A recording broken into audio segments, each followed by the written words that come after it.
My name is Patricia Nudio Rao from Kenya. I started a community-based organization known as TADA Kenya back in 2020 with the main aim of empowering girls and young women to reach their full potential. See, in the community that I grew up in, a lot of girls don't get to reach their full potential because they are often burdened with the issues of their sexual reproductive health, the lack of knowledge, the lack of access to services, and this has breeded a lot of teen pregnancies.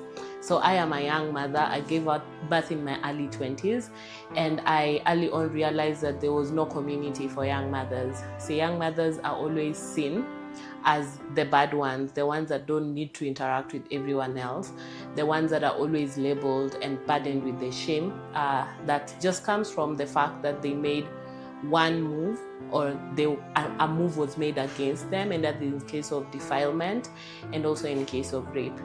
And so early on I started to realize the inequalities that exist, the kind of burden that girls and young women are often faced to carry when they give birth early.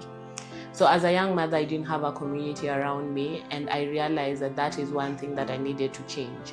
When I founded STADA, I wanted to create a community where young mothers would feel accepted, but above all, that they would still reach their potential, regardless of what happened to them in the past, and also that they were able to realize that they were enough. A lot of them were being left behind in terms of them dropping out of schools, or them being able to be chased out of their communities.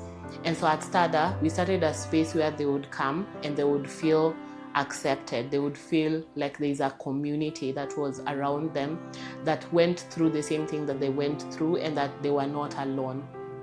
And so we started by just bringing them together and having them talk through their issues, to offer peer support and peer learning, and to be able to ensure that they were not alone. But after a while, our programs morphed into mental health and psychosocial support sessions, where a lot of them had gone through trauma, some abuse, some rejection, and a number of other factors. As a result, these girls were able to begin to open up, and they were able to talk about their issues freely, but also just to realize that they were not alone. After a while, we realized that economic empowerment was a big part of their lives, because it's very difficult for someone to have choices when they don't have anything to be able to fall back on in terms of finances. And so we created a space where we would be able to do things like table banking, and be able to also offer support in terms of startup capitals, and also take some of them to vocational training center. We have since founded our own vocational training center where we offer a number of courses, and we've had some girls already go through the course. We have also managed to offer financial literacy trainings and entrepreneurship training, where we support young mothers to be able to ensure that they have money in their pockets, but they're also able to do business, and they're able to stand on their own without anyone's support. That is important for their self-esteem.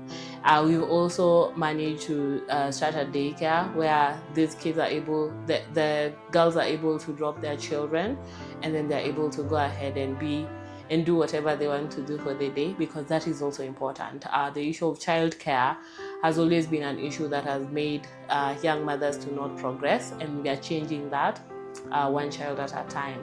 We've also managed to create a space where they can talk freely about their sexual reproductive health and rights, and they're able to have access to reproductive health that gives them the freedom to choose when to have children, and they're also able to make decisions that make sense for their bodies, and that no one else is in charge of their bodies as they are.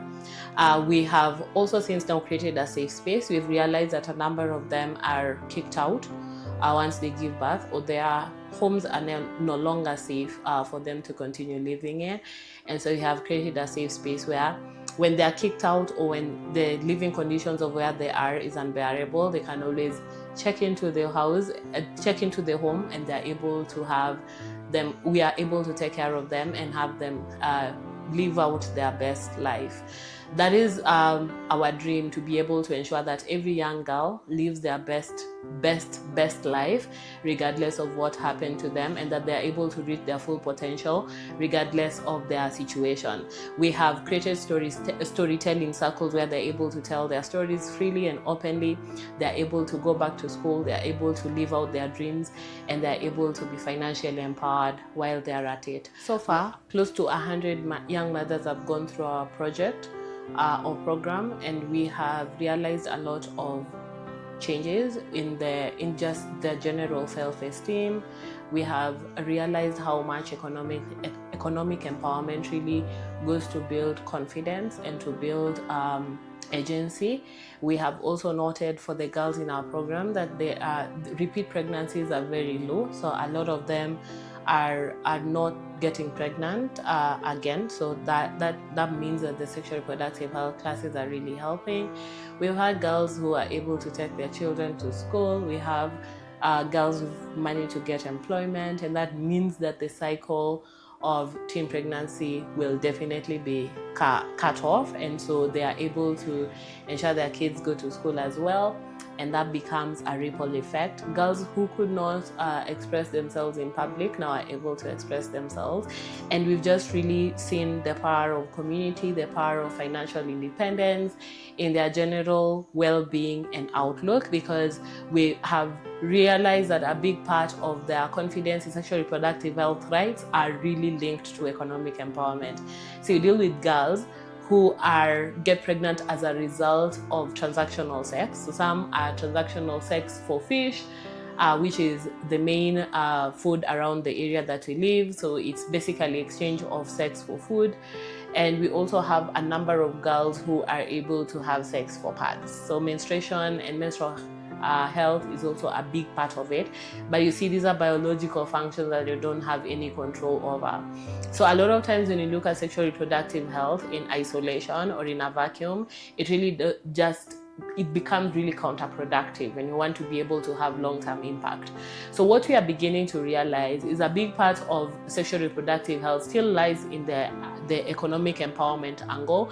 And so you can never really sort out the issue of sexual reproductive health in a vacuum. And so financial independence has been very important in our implementation, and we have seen their general outlook. Like, there's something that happens. There's a way that their eyes brighten up, just knowing that they're able to buy their own pads, they're able to buy their own food, and they're able to take their children to school without having to beg someone for money, or without having to rely on someone else for that money to be able to access their rights. So we can never really talk about sexual reproductive health without talking about finances and resources. And that is one of the biggest things that we are learning across this implementation, and that I would like everyone else to think of when they are implementing, especially around the issue of teen pregnancy and the issue of sexual reproductive health and rights, that it doesn't matter how much sexual reproductive health is a main core in our work, that unless we look at it outside of the box and not in a vacuum, then that is when we will manage to realize effective change. So for us, we are happy with the fact that girls are beginning to really just open up and to be able to know that they're able to take charge of their lives, and in turn they're also taking charge of their reproductive rights. Our dream is to be able to ensure that all of them feel that they belong, that there's a community around them, that what they did does not define them, but that one mistake, or as people call it, is not able to determine their future and their lives. So this is from one young mother to the rest of the young mothers. You can do it, it's possible. We can create the change that we want, and we are able to do it one woman at a time, one girl at a time, and one step at a time. Thank you very much.